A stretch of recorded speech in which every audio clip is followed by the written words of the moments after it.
He tested every employee by playing homeless. Only the cleaner passed, and inherited his empire. The polished mahogany table, gleaming under the opulent chandelier, reflected the tense faces of Thorne Industries' senior executives. Serafina Vance, vice president of finance, clutched her pen, her knuckles white, a nervous habit she rarely indulged. Across from her, a team of lawyers, their expressions as unreadable as granite, stood like silent sentinels beside the empty chair at the head of the table. A hush, thick with unspoken anxieties and guarded ambitions, fell over the room as the main doors of the executive boardroom slowly opened. Every eye, fraught with a mixture of apprehension and weary expectation, was fixed on the entrance, a collective breath held in anticipation. This was it. The moment they had been dreading, or perhaps, secretly hoping for. Ignatius Thorne, the titan whose name was synonymous with innovation and global power, stepped into the room. He was no longer the frail, unkempt figure they had dismissed and ridiculed for weeks, a man they believed to be succumbing to senility and irrelevance. Instead, he stood tall, his custom-tailored suit, a deep charcoal gray, exuding an aura of quiet, formidable authority. His silver hair, meticulously combed and gleaming, caught the light from the chandelier, each strand perfectly in place. His sharp, intelligent eyes, once dulled by the grime and simulated weariness of his disguise, now sparkled with a formidable, almost chilling resolve, piercing through the carefully constructed facades of his top executives. A profound, almost suffocating silence enveloped the room, broken only by the faint, deliberate click of his expensive Italian leather shoes on the cool marble floor, a sound that seemed to echo with a newfound, terrifying clarity. Serafina's impeccably composed facade, a mask she had painstakingly perfected over decades, began to crack, a flicker of bewildered, then dawning, recognition crossing her face, swiftly followed by a sickening wave of dread. Ignatius paused at the head of the table, his gaze sweeping over each individual present. There was no warmth in his eyes, no trace of the paternal affection he had once held for many of them. Only a profound, desolate sense of disappointment, a deep-seated weariness that spoke of betrayal and broken trust. His voice, once a gravelly whisper during his self-imposed test, now resonated with the full, unwavering authority that had built an empire from nothing. "The game," he declared, his words cutting through the thick silence like a honed blade, leaving a chilling premonition in their wake, "is over." A ripple of confusion, then a wave of nervous energy, went through the room.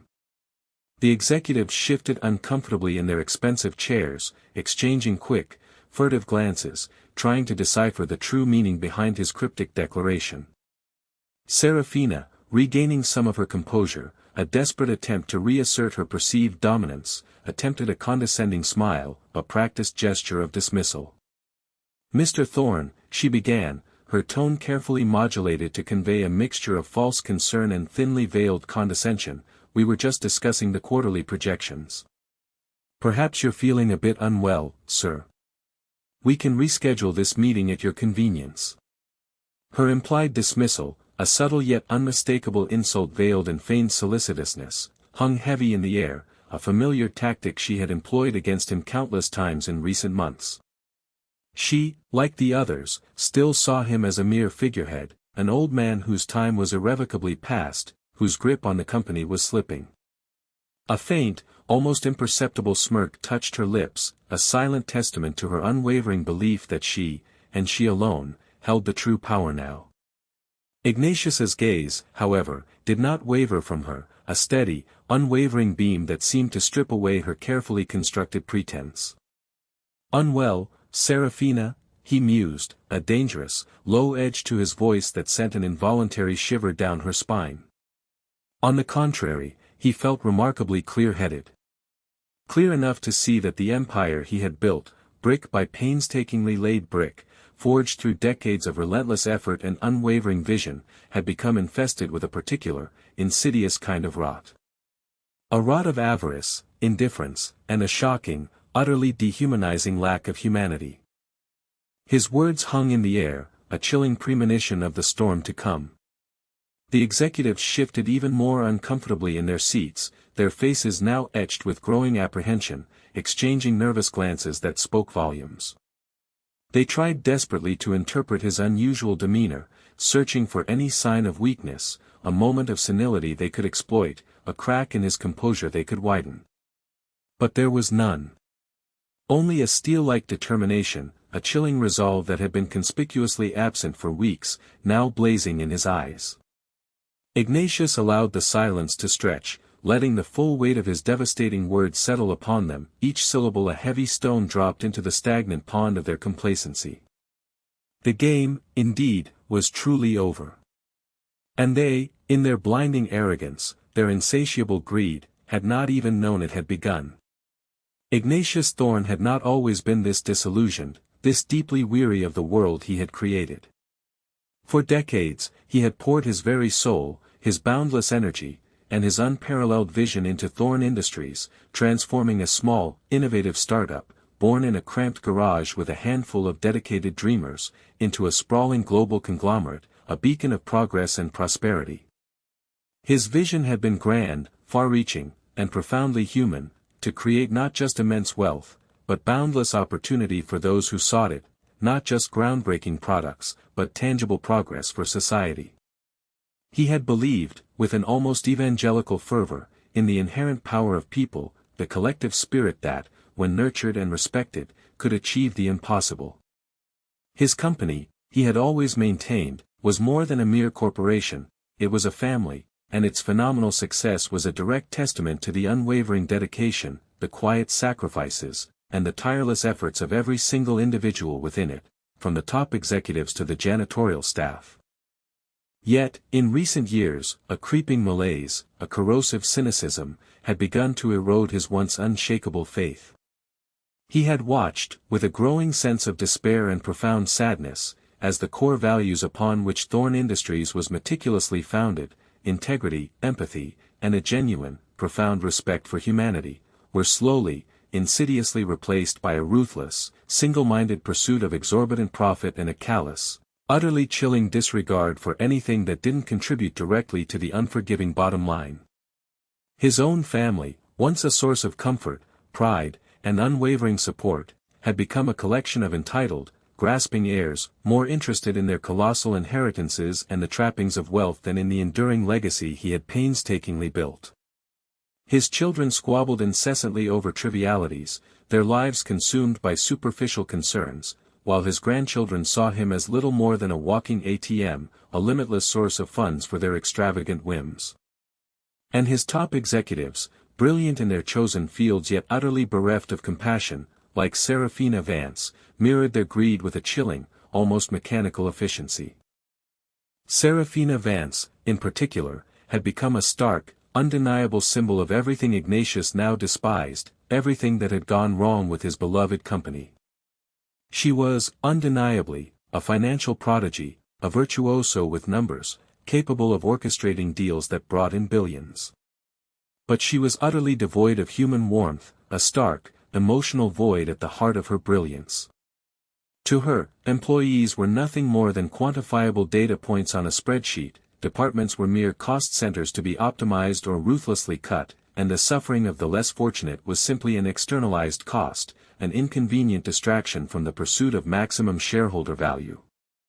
He had witnessed her dismiss loyal, long-serving employees with a casual wave of her hand, their decades of dedication swept aside, rationalizing their termination with cold, unfeeling economic jargon, as if they were nothing more than obsolete machinery.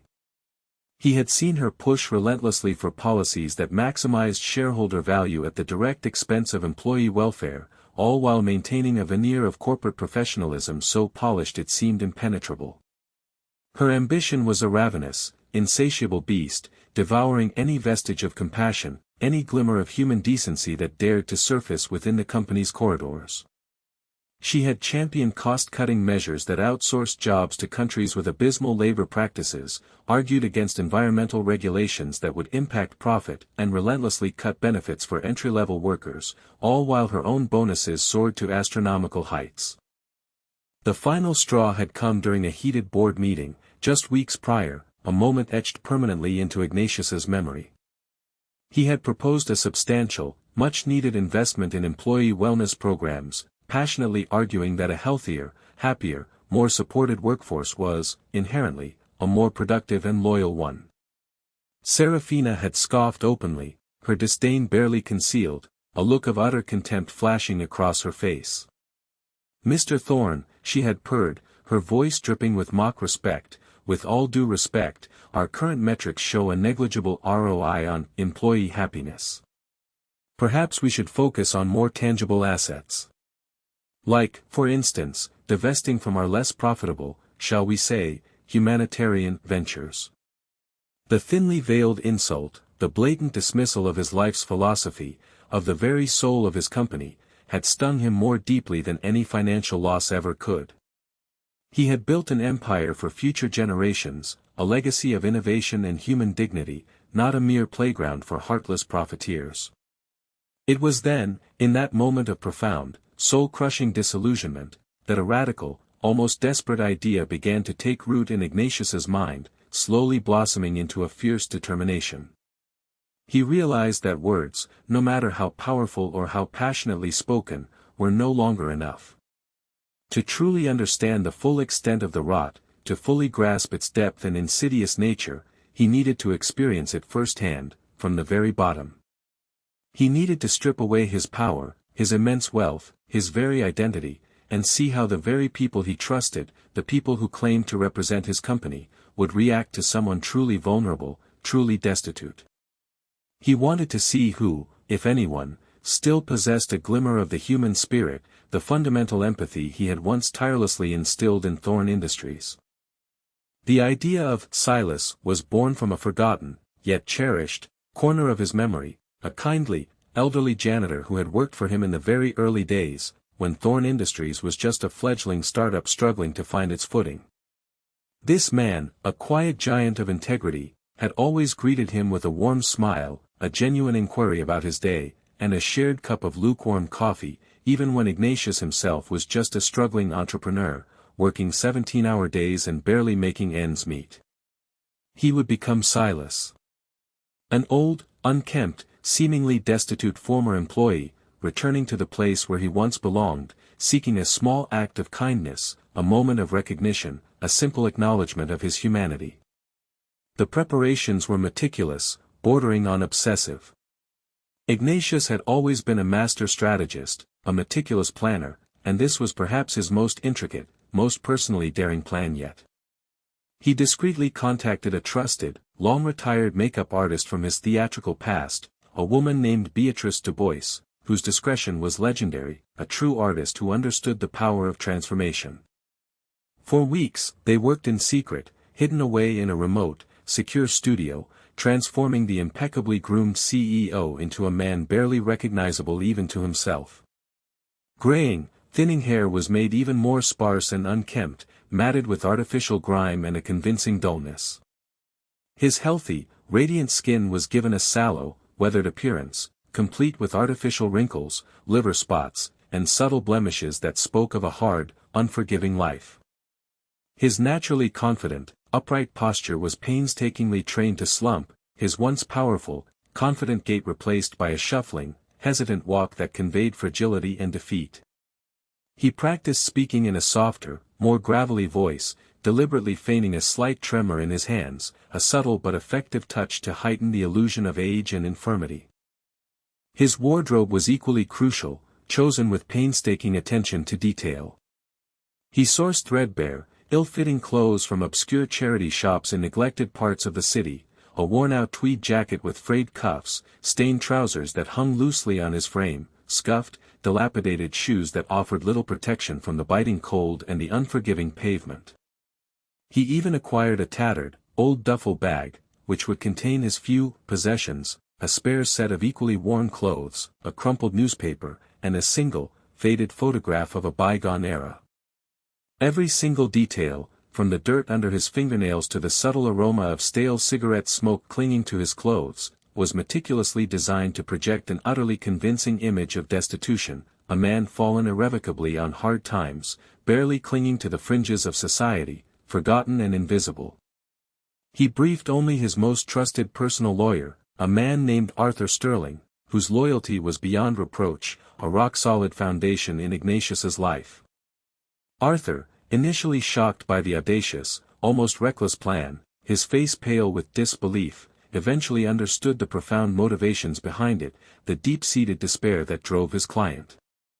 He would be the unseen hand, managing Ignatius's affairs from afar, a silent guardian, ready to step in when the time was right, when the test was complete. Arthur had tried to reason with him, to suggest less extreme measures, but Ignatius's resolve had been unyielding. He needed to know, truly know, the depth of the rot. Ignatius spent days walking the streets of the city, observing the unhoused, studying their mannerisms, their interactions with the world, the way they moved, the expressions in their eyes. He learned to project a certain vulnerability, a quiet desperation, without appearing aggressive or threatening, to blend seamlessly into the overlooked tapestry of urban life. He practiced enduring the cold that seeped into his bones, the gnawing hunger that constantly churned in his stomach, the dismissive glances of strangers who looked through him as if he didn't exist. He wanted his performance to be utterly convincing, a true, immersive immersion into the harsh, often brutal, life of someone forgotten by society. The psychological toll was far greater than he had anticipated, forcing him to confront the fragility of existence, the thin veil between prosperity and destitution. As the appointed day approached, a strange, unsettling mix of apprehension and grim satisfaction settled over him. He knew this would be profoundly difficult, emotionally taxing, perhaps even physically painful. But he also knew, with an unwavering certainty, that it was absolutely necessary. For the future of Thorn Industries, for the enduring legacy he wished to preserve, he had to see the true hearts of those he had placed his trust in. He had to uncover the empathy, the basic human decency that still existed, if any, within the very walls of his towering empire.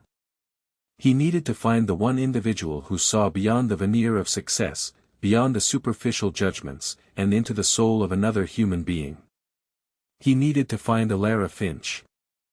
The biting autumn wind swirled around Ignatius Thorn, now known only as Silas, as he approached the gleaming, imposing facade of Thorn Industries.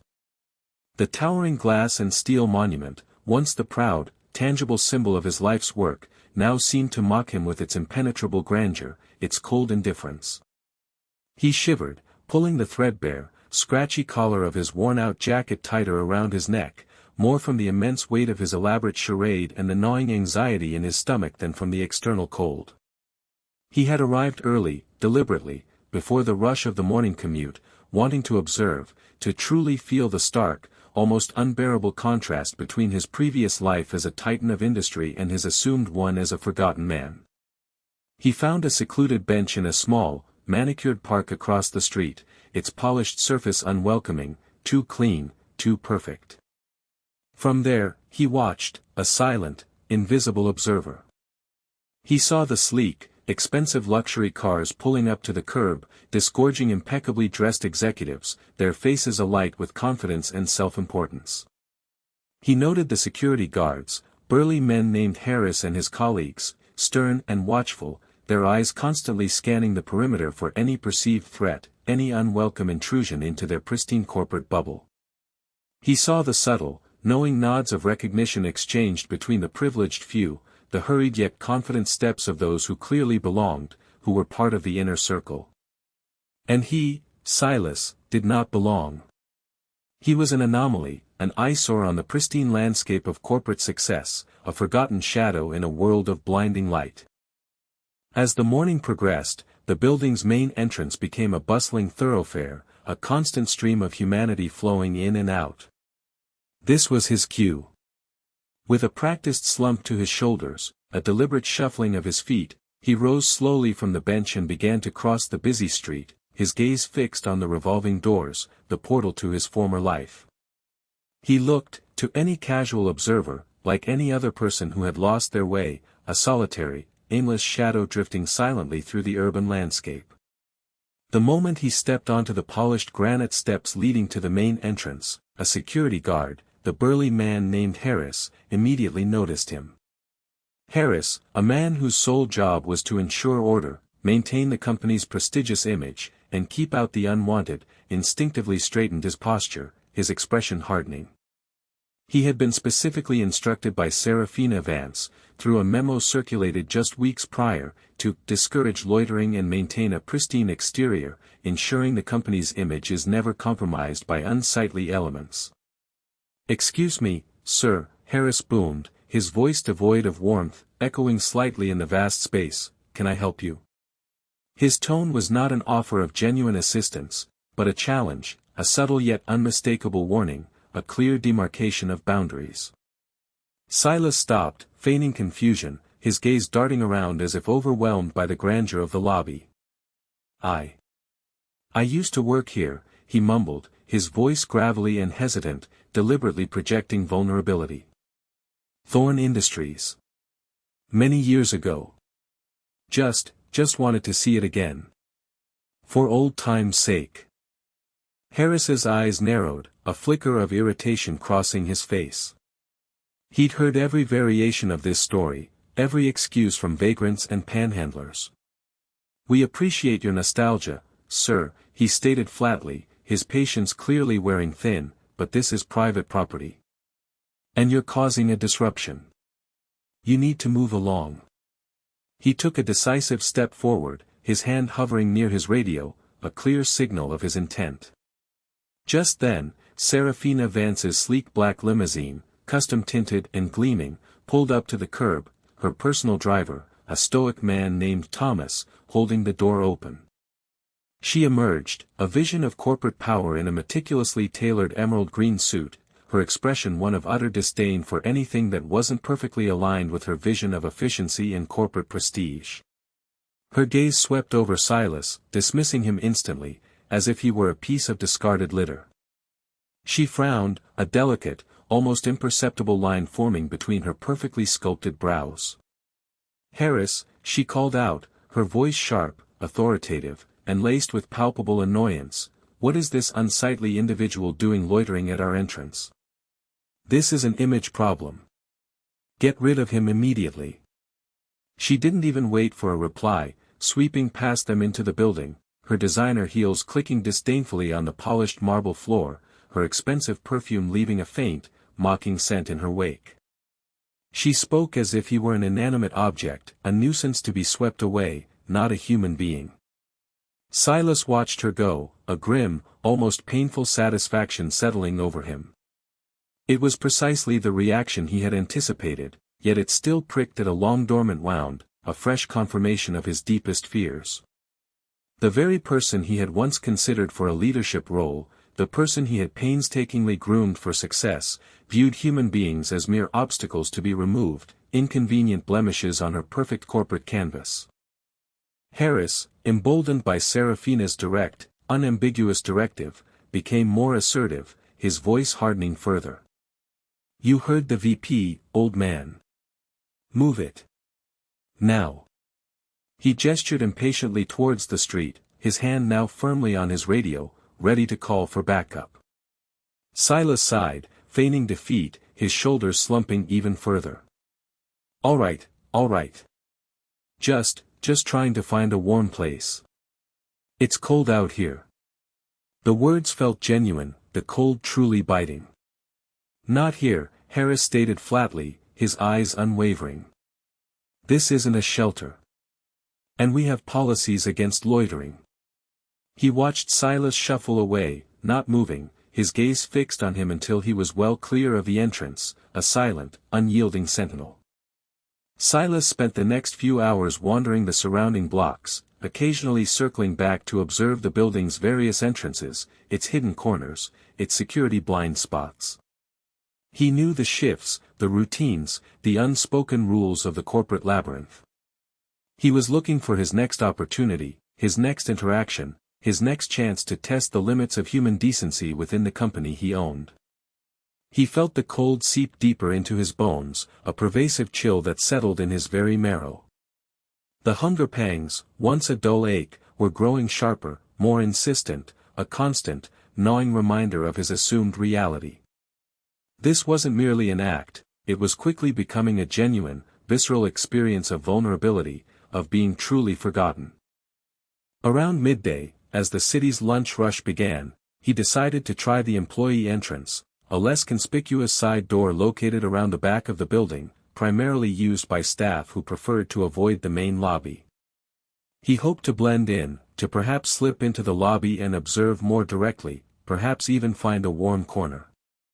As he approached, a group of mid-level managers, easily identifiable by their company lanyards dangling from their necks, emerged for their lunch break. They were laughing loudly, chatting animatedly, their faces alight with the carefree banter of the privileged, their voices echoing with a casual disregard that grated on his ears. Silas positioned himself near a small, recessed alcove, appearing to fumble with something in his tattered duffel bag, his head deliberately bowed, avoiding eye contact. He heard their footsteps approach, then pause, their conversation momentarily dying down. "Hey, look at this guy," one manager, a young man with an arrogant smirk and slicked back hair, whispered loudly, not bothering to lower his voice for discretion, to his colleagues. "Think he's looking for handouts? Probably another one of those homeless types Serafina keeps complaining about." Another, a woman with an expensive designer handbag casually slung over her shoulder, wrinkled her nose in undisguised disgust. "Ugh, not here. We need to tell security. It's bad for morale to have that around. It lowers the tone of the place." Her voice was laced with undisguised contempt, as if Silas were a pest, a rodent to be exterminated, not a fellow human being. "Maybe he wants a job," the first manager joked, eliciting a burst of laughter from the group, their cruel mirth echoing in the quiet street.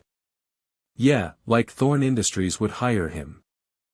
They passed by, their laughter echoing, their footsteps receding into the distance, leaving Silas alone in the cold. He kept his head down, his shoulders hunched, feigning defeat. The casual cruelty, the effortless dehumanization, the complete lack of empathy, it was all too real, too visceral. This was the pervasive culture that had taken root, nurtured and actively encouraged by people like Serafina Vance, infecting every level of the company. He waited a few more minutes, the cold seeping deeper into his bones, then attempted to push open the employee door. It was locked, of course, reinforced with heavy steel. A security camera mounted above the door whirred, its silent, unblinking gaze making him feel utterly exposed, completely visible yet completely unseen. He sighed, a genuine sigh of defeat, and turned away, his heart heavy. His last, desperate hope for a warm refuge, a brief respite from the biting wind, was the cafeteria. He knew the layout of the building intimately, having overseen its design years ago, down to every pipe and conduit. There was an outdoor seating area adjacent to the main cafeteria, usually reserved for employees taking a smoke break or enjoying the brief, fleeting sunshine on warmer days. He could perhaps sit there, blend in, and observe. He found a secluded bench, partially hidden by some overgrown, autumnal bushes, offering a meager shield from the wind. The irresistible aroma of freshly brewed coffee and warm, baked goods wafted tantalizingly from the cafeteria doors, a cruel torture for his empty, aching stomach. He watched as employees came and went, some buying elaborate, gourmet lunches, others carrying simple, homemade sandwiches, their faces content. Then, he saw her. Elara Finch. She moved with a quiet, almost ethereal efficiency, pushing a heavy, clunky cart laden with cleaning supplies, buckets, mops, sprays, and cloths. Her uniform, though impeccably clean, was faded and worn, a silent testament to countless hours of tireless, often invisible, labor. Her face was etched with the fine lines of a life lived through quiet struggles, yet her eyes held a gentle, almost melancholic warmth, a profound depth of compassion. She was perhaps in her late 50s, her hands calloused and rough from years of physical work, her back slightly stooped from the relentless demands of her job. Elara paused her cart near the outdoor seating area, wiping down a table with practiced, economical movements, her movements precise and unhurried. She glanced up, her gaze sweeping over the area, and her eyes, clear and unclouded by judgment, met Silas's. Unlike the others he had encountered, there was no immediate judgment, no recoil, no visible aversion. Only a flicker of genuine concern, a quiet acknowledgement of his presence. She saw him as a person, not a problem. Silas quickly looked away, feigning indifference, not wanting to draw attention to himself, to break the fragile spell. He pulled his jacket tighter, his body trembling slightly, partly from the cold that permeated him, partly from the anticipation of her reaction, her judgment. Elara finished cleaning the table, then slowly pushed her cart towards the cafeteria entrance. She disappeared inside, and Silas felt a pang of disappointment, a deep sense of loss. He had hoped for some interaction, a sign of humanity in the corporate wilderness. A few minutes later, however, she reappeared. In one hand, she carried a simple paper bag, and in the other, a steaming hot cup, an oasis in the cold. She walked directly towards him, her steps hesitant but utterly determined, her gaze still gentle. Silas tensed. He prepared himself for the inevitable dismissal, the polite but firm request to leave, the cold words he had grown accustomed to. Elara stopped a few feet from his bench. Her voice, when she spoke, was soft, almost a whisper, yet utterly clear and imbued with warmth. "Excuse me, sir," she began, her gaze kind, unwavering. "You look cold. And hungry." She extended the paper bag and the cup towards him, a simple, profound offering. "I brought you some soup. It's still hot. And a coffee." Silas stared at the offerings, genuinely taken aback, his carefully constructed facade momentarily crumbling. He had expected anything but this, anything but such unadulterated kindness. He looked up at her, meeting her gaze. Her eyes were filled with a profound empathy, a genuine concern that cut through his carefully constructed disguise, reaching deep into his soul. "Oh, you don't have to," Silas stammered, trying desperately to maintain his character, his voice thick with unbidden emotion. "Nonsense," Elara replied gently, a small, knowing smile touching her lips. "Everyone deserves a warm meal. And a kind word." She placed the items carefully on the bench beside him, then sat down on the far end of the same bench, keeping a respectful, comfortable distance. She didn't press him, didn't ask intrusive questions, didn't demand explanations. She simply offered, her generosity requiring no reciprocation. Silas picked up the cup, feeling the blessed warmth spread through his chilled hands, a sensation that felt foreign and comforting. The aroma of the coffee was intoxicating, a simple luxury he had truly missed. He took a sip, the bitter warmth a welcome shock to his chilled body, igniting a spark of warmth within him. Then he opened the bag. Inside was a container of hearty vegetable soup, still steaming, and a thick, fresh sandwich, cut neatly in half. It looked like a portion of her own humble lunch, generously shared. "Thank you," he said again, his voice thick with genuine emotion, forgetting for a precious moment his elaborate role, his carefully planned charade. "Thank you very much. This means a lot." Elara offered a small, gentle smile, her eyes crinkling at the corners. "It's nothing, really." Are you really a former employee here?" she asked, her tone curious, soft, devoid of any accusation or judgment. Silas nodded slowly, carefully, deciding to elaborate, to test the depth of her compassion further. "Yes. Many years ago. Before everything changed." He looked at her, searching for the slightest flicker of judgment, the subtle shift in her expression that would betray her true feelings, but there was none. Only quiet, profound understanding. "I lost my job, then my home. My family, they're gone. Just me now. The world just moved on." He swallowed, the lie feeling heavy yet strangely liberating. "I'm so very sorry to hear that," Elara said, her voice filled with genuine sorrow, a shared burden. "Life can be so cruel sometimes, so utterly unforgiving. But you know," she added, her eyes meeting his, bright and hopeful despite her weariness. There's always hope. Even in the darkest times, when all seems lost, there's always a little light, a chance for things to get better. She then began to speak, not about him, but about her own quiet struggles, her own daily battles. She spoke of working 2 demanding jobs to support her ailing sister, whose medical bills were a constant, crushing weight. She talked about the relentless rising cost of living, the immense pressure to keep her job, even as her body ached from the relentless physical demands of cleaning a massive building every day.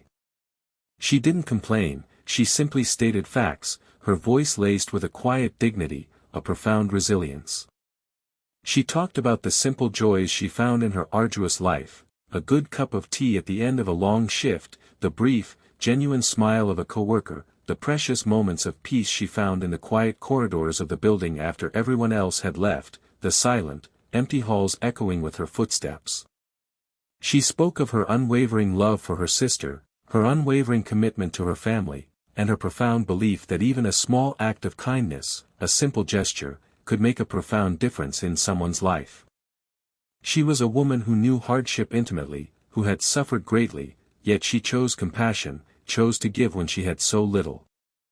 Silas listened, truly listened, for the first time in weeks, perhaps even months. He saw the genuine goodness in her, the unwavering resilience that shone through her tired, compassionate eyes. She was giving him her food, her precious time, and her even more precious empathy, despite her own struggles, despite the fact that she had virtually nothing to spare. She saw him, not as a nuisance, not as a statistic, not as a problem, but as a fellow human being in desperate need.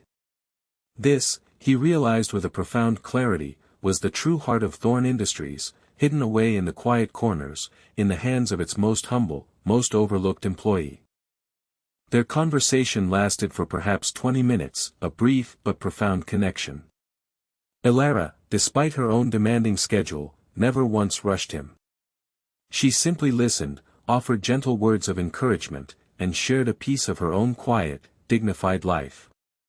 She talked about the subtle, insidious changes in the company, the increasing, almost exclusive focus on profit margins, the growing distance between the aloof executives and the ordinary employees, the erosion of the family culture Ignatius had strived to build. She spoke without bitterness, only a sense of weary resignation, a quiet understanding of the way the world worked, yet still holding on to her inherent goodness. Finally, Elara glanced at her worn watch, a small, practical gesture. "I should get back to work," she said, a hint of regret in her voice, as if she, too, cherished their brief connection. "But please, finish your meal. And stay warm. Maybe things will get better for you. Don't give up hope." She stood up, a small, weary smile on her face, her eyes still filled with a gentle concern. "Take care, sir." She pushed her cart away, its wheels softly rattling, disappearing back into the building, leaving Silas alone with the remnants of the warm soup and the profound, almost overwhelming weight of her kindness. He watched her go, a lump forming in his throat, a mix of gratitude and awe. He had tested them all, the arrogant, the indifferent, the cruel, the self-serving. And only Elara Finch had passed. She had shown him the last flicker of humanity in an empire consumed by greed, a single, unwavering light in the encroaching darkness. The decision, the ultimate, life-altering decision about the future of Thorne Industries, had been irrevocably made. The silence in the executive boardroom was deafening, a palpable, heavy presence. Serafina Vance's condescending smile had vanished completely, replaced by a look of utter horror, a mask of pure terror, as Ignatius Thorne continued his chilling monologue, each word a hammer blow to her carefully constructed world. "The rot," Ignatius repeated, his voice now a low, dangerous rumble, vibrating through the room, "has spread from the very top. I have witnessed it firsthand. Your callousness, your insatiable greed, your complete, breathtaking disregard for the human element that built this company. Do you know what I saw, Serafina? I saw you, just this morning, ordering a security guard to remove an unsightly individual from the premises. An individual who, as it turns out, was me. A collective gasp, sharp and sudden, swept through the room, a wave of stunned realization. Serafina's face went utterly ashen, drained of all color. Her meticulously applied makeup could not hide the sudden, dramatic shift from arrogant disbelief to cold, gut-wrenching dread, a primal fear seizing her. The other executives exchanged frantic, terrified glances, their minds racing, desperately trying to recall any interactions with the homeless man, any dismissive comments, any cruel jokes they might have made, any acts of indifference they had displayed. The irony, the sheer, devastating irony, struck them like a physical blow, a punch to the gut. For weeks, Ignatius continued, his voice rising, filling the opulent room with its resonant power, I walked among you. As Silas, a former employee, down on his luck, seeking only a moment of human decency, a flicker of recognition. And what did I find? I found an HR department that saw a liability, a potential lawsuit, not a person in distress. A security team that saw a threat, an unwanted presence, not a human being in need of compassion. And you, Serafina, his gaze pinned her, unwavering, merciless, you saw a blight on your corporate image. You, who he had once considered his successor, who he had personally groomed for leadership, proved yourself utterly devoid of the very qualities that make a leader truly great: empathy, compassion, and the profound ability to see beyond the balance sheet, beyond the superficial numbers, into the soul of an organization. He paused, letting his devastating words sink in, allowing the full weight of their meaning to settle upon their terrified faces. Serafina tried to speak, her lips trembling uncontrollably, but no sound emerged, her voice caught in her throat. She looked like a deer caught in blinding headlights, paralyzed, her carefully constructed world crumbling around her in spectacular fashion. I witnessed your true character, Ignatius continued, his voice now chillingly calm, and the true character of this company's leadership. You dismissed me, you ridiculed me, you treated me as less than human, as if I were invisible. You were so consumed by your own avarice, your own petty power struggles, your insatiable desire for personal gain, that you utterly failed to recognize the very foundation upon which this empire stands, the human spirit, the dignity of every individual. He turned to his lawyer, Arthur Sterling, who stood silently by the door, a thick legal folder clutched in his hand, his expression stoic and unwavering. Arthur, if you please. Arthur stepped forward, the folder now open. Mr. Thorne has asked me to read a prepared statement and confirm several immediate changes to the structure of Thorne Industries. His voice was calm, professional, utterly devoid of emotion, a stark, unsettling contrast to the emotional turmoil that gripped the room. Effective immediately, Arthur announced, his words ringing through the stunned silence, commanding absolute attention, Mr. Ignatius Thorne is stepping down as CEO of Thorne Industries. However, his departure is not without significant repercussions for those who have proven themselves unworthy of the trust placed in them, unworthy of the values this company was built upon. He looked pointedly at Serafina and several other key executives, their faces blanching. Serafina Vance, your employment with Thorne Industries is terminated immediately. Your severance package, as per your contract, will be forfeited due to gross misconduct and a demonstrable failure to uphold the ethical standards and core values of this company. All company assets, including your corporate car, corporate credit cards, and access to company accounts, have been deactivated. Security will escort you from the premises. Serafina let out a small, choked gasp, a sound of utter disbelief and raw agony. Her eyes darted around the room, wild with panic, pleading desperately, but she met only the cold, unforgiving gaze of Ignatius, his decision immutable. This wasn't just a termination, it was a public execution of her career, her meticulously crafted reputation, everything she had painstakingly built her life around. Arthur continued, his voice unwavering, listing other names. Mr. David Chen, head of human resources, your position is also terminated. Ms. Eleanor Finch, head of corporate communications, you are similarly dismissed. Your egregious failures in recognizing and addressing the core values of this organization have been noted and will result in the forfeiture of your bonuses and stock options, as per the terms of your employment agreements.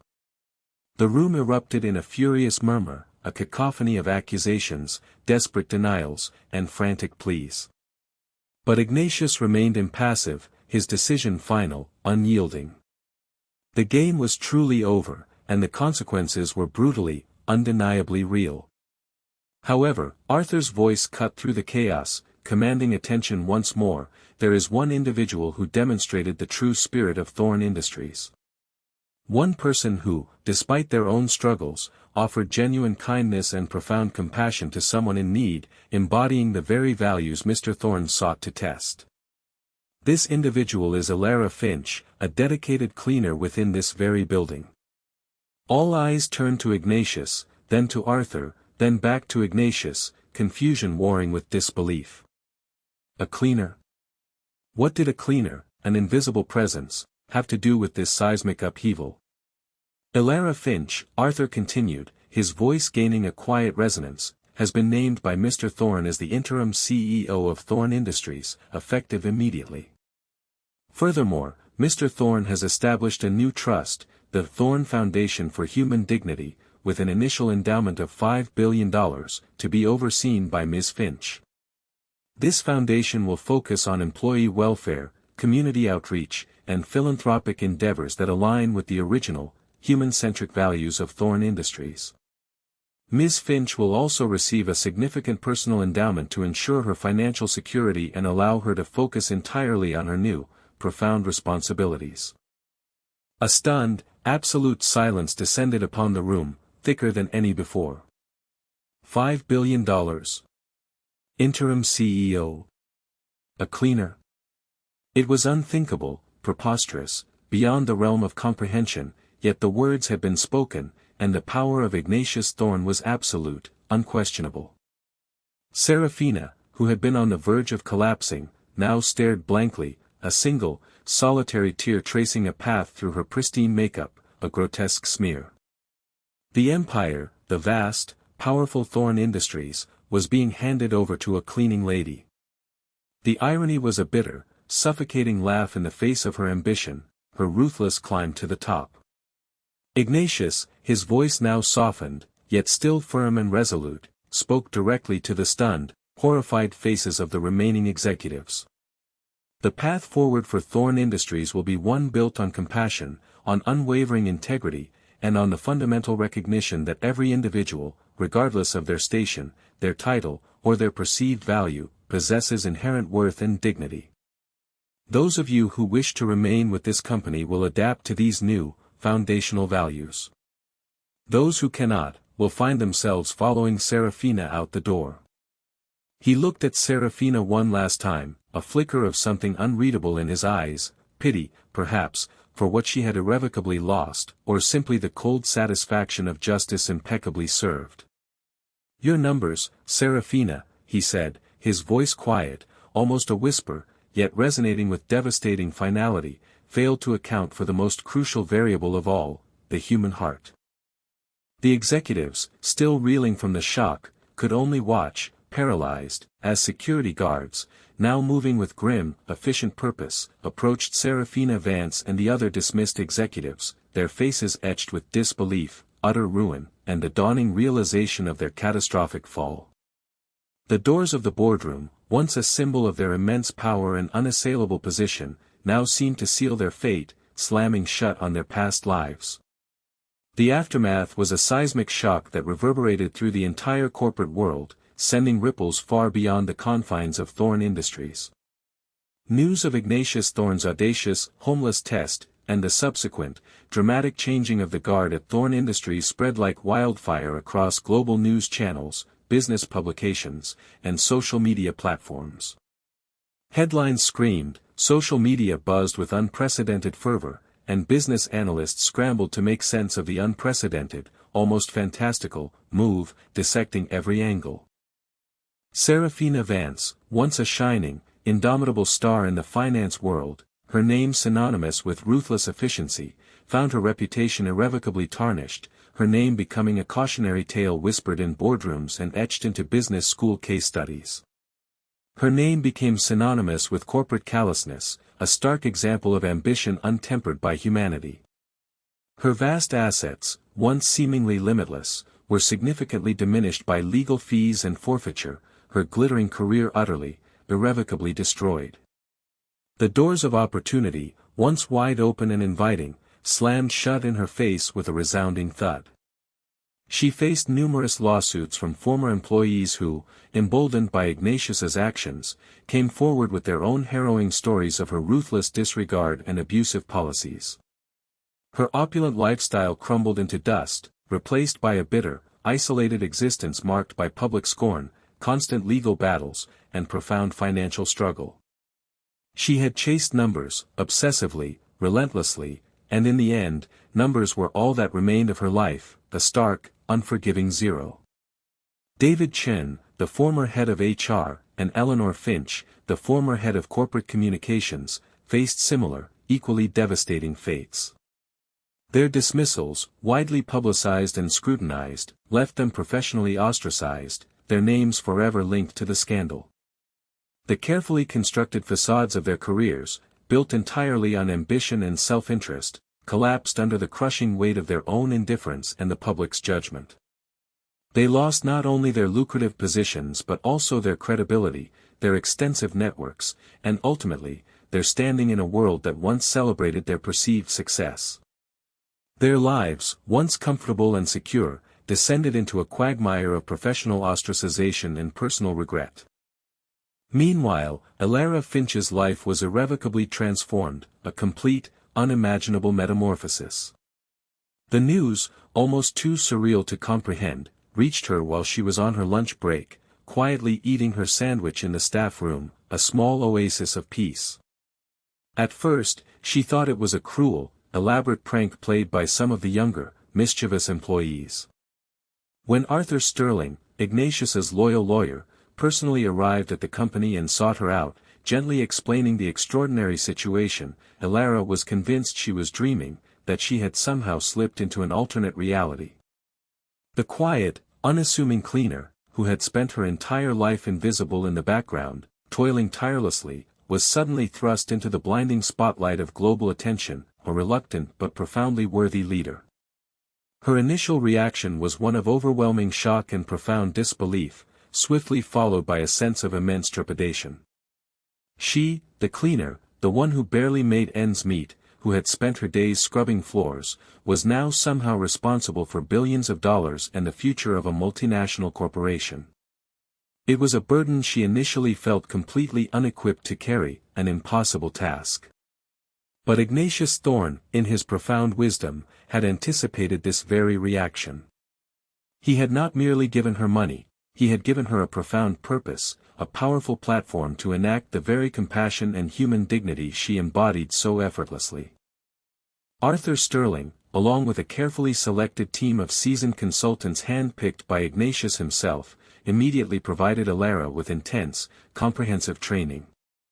They patiently guided her through the intricate labyrinth of corporate management, the complexities of financial oversight, and the nuances of strategic planning. Elara, despite her initial apprehension and lack of formal corporate education, possessed an innate, formidable intelligence, a quiet strength, and a profound, unwavering sense of justice and fairness that proved far more valuable than any business degree or MBA. She learned quickly, absorbing information with remarkable speed, her humble, human-centered perspective offering fresh, innovative solutions that had been utterly alien to the previous, profit-driven leadership. The personal endowment ensured her and her ailing sisters complete financial security, lifting a crushing weight from her shoulders. Elara moved into a comfortable, serene home, no longer burdened by exorbitant rent or the crushing weight of medical bills. Her sister received the best possible medical care, and for the first time in her life, Elara knew true peace of mind, a sense of quiet liberation. But she did not forget her roots, her profound connection to the struggles of ordinary people. She used her new platform to champion the rights of the forgotten, the unseen, the overlooked. Under Elara's compassionate, visionary guidance, Thorn Industries underwent a profound, fundamental transformation. The Thorn Foundation for Human Dignity became a beacon of corporate social responsibility, a shining example for other companies to follow. Employee welfare programs were not merely reinstated but significantly expanded, focusing deeply on mental health support, fair living wages, and genuine opportunities for growth and advancement, regardless of one's initial position within the company. The company invested heavily in sustainable practices, ethical sourcing, and community development projects, pouring resources into the very areas Serafina had dismissed as unprofitable humanitarian ventures. Thorn Industries, under Alara's compassionate leadership, became not just a profitable enterprise, but a powerful force for good in the world, meticulously restoring the original values Ignatius had envisioned so many decades ago. Ignatius Thorn, now retired and living a quiet, comfortable life in a secluded estate, watched the sweeping changes with a profound sense of satisfaction, a deep and abiding peace. He saw Alara, the quiet cleaner, blossom into a formidable, compassionate leader, guiding his empire with a steady hand and a kind heart. She was not driven by ego or personal gain, but by a deep-seated, unwavering desire to do good, to ensure that no one within the Thorn Industries family ever felt unseen, unheard, or undervalued again. He found immense peace in knowing that his legacy, once threatened by the very people he had trusted most, was now in the hands of someone truly deserving, someone who understood the true meaning of humanity. He had built an empire of steel and concrete, a monument to innovation, but Alara was rebuilding it, brick by empathetic brick, with heart and soul, forging a lasting legacy of compassion. The story of Ignatius Thorn and Alara Finch serves as a timeless reminder that true character is not revealed in the blinding light of prosperity, but in the harsh, unforgiving shadows of adversity. It is in the face of vulnerability, when power and prestige are stripped away, when all pretenses are gone, that the genuine empathy and unwavering integrity of a person shine brightest. For ultimately, while greed may amass vast fortunes and ruthless ambition may scale towering corporate ladders, it is kindness, in its purest, most unassuming form, that truly builds a lasting legacy and finds its most unimaginable, profound reward. If this story resonated with you, and you're curious about more tales of hidden heroes, unexpected twists of fate, and the triumph of the human spirit, make sure to subscribe to our channel and hit that notification bell so you don't miss any of our upcoming videos. We explore the depths of human nature, showing you that good deeds never go unnoticed, and true worth is often found in the most unexpected places. Now, we want to hear from you. What was the most shocking part of Ignatius's test? And what do you think is the most important quality a leader should possess in today's world? Share your thoughts in the comments below.